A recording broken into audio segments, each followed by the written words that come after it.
Darcy Kemper, the normal netminder for Colorado. He stayed home, not on the trip. So Francouz it is. Sends it ahead. Boldy to Fiala. Fiala cuts to the middle against Burakovsky. Threads one through for Spurgeon, moving in, and he fired it wide. Well, Francouz tested early. First big save of the day, and that's great to see Jared Spurgeon. Spurgeon leads it ahead to Greenway, who dumps it in. Francouz to play it there around the boards. Greenway has it for Minnesota. Foligno back to Greenway. Greenway wheels, fires, scores! He beat Francouz on the short side, and it's 1-0 Minnesota. But when you put the puck on the net, Anthony, this line gets the puck established in the offensive zone, hard to get knocked off of it. He just takes a wide route, gets a little space above the goal line, then turns around, flips it towards the net. Francouz looks like he's got everything covered there. Everything except the pipe sealed. To have that challenge, offensively they were good against Arizona. To have that defensive challenge and to get scored on, I think sharpened them up a little bit. Dean Evason, great start for them here tonight. I watched that last night to see what Brodin was doing, and you're exactly right. He was flipping pucks to himself. Just by himself. Well, if you wondered if there'd be any emotion here with Colorado basically nothing to play for, remember it's the Wild and the Avalanche. There's always tension. Duhaime standing up for his teammates, and again, it isn't just Duhaime that'll do this. They're across the board, but kudos to Duhaime. He does a great job here. Both fighters probably struggle for a tie-up. It takes them a while to get set. Penalty, number 25, 2 minutes for boarding, 5 minutes for fighting. Minnesota penalty number 21.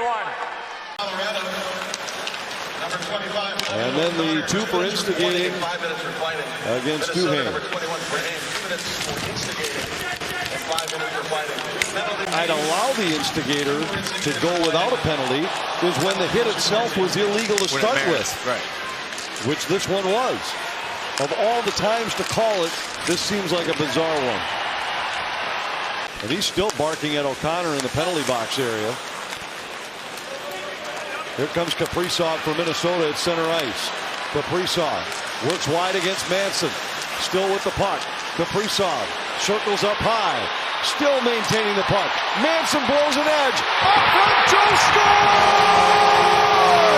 What a play by Kaprizov!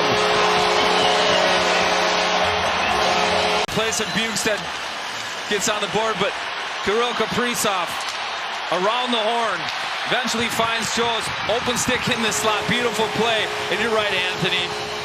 Manson, tall task, trying to keep up with Kirill Kaprizov on those edges. No chance for him. He gets clipped.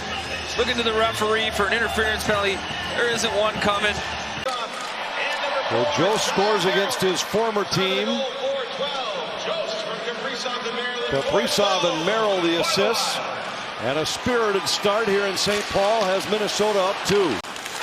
And while the Avalanche don't have anything to gain with a victory here tonight, they're not unlike any other club that you certainly don't want to limp into the postseason. Well, they haven't been doing exactly that. They've struggled with their game as of late.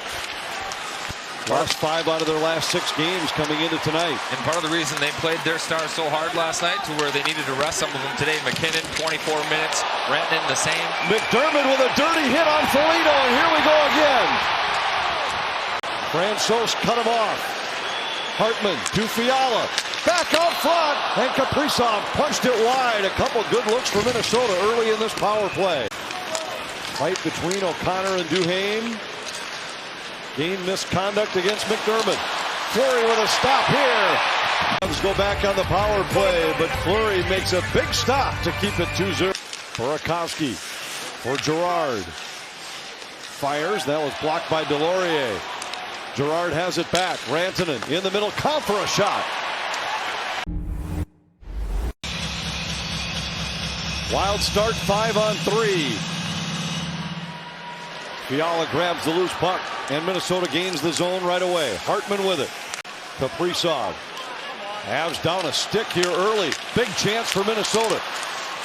Loose puck corralled by Kaprizov.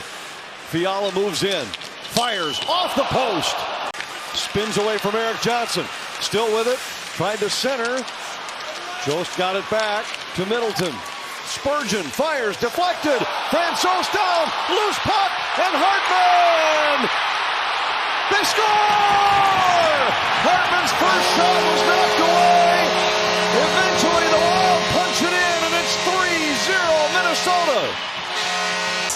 Shows with a good second effort up there to win that battle. Puck eventually gets to the net. Francouz has no clue where it is, and it's just bouncing around.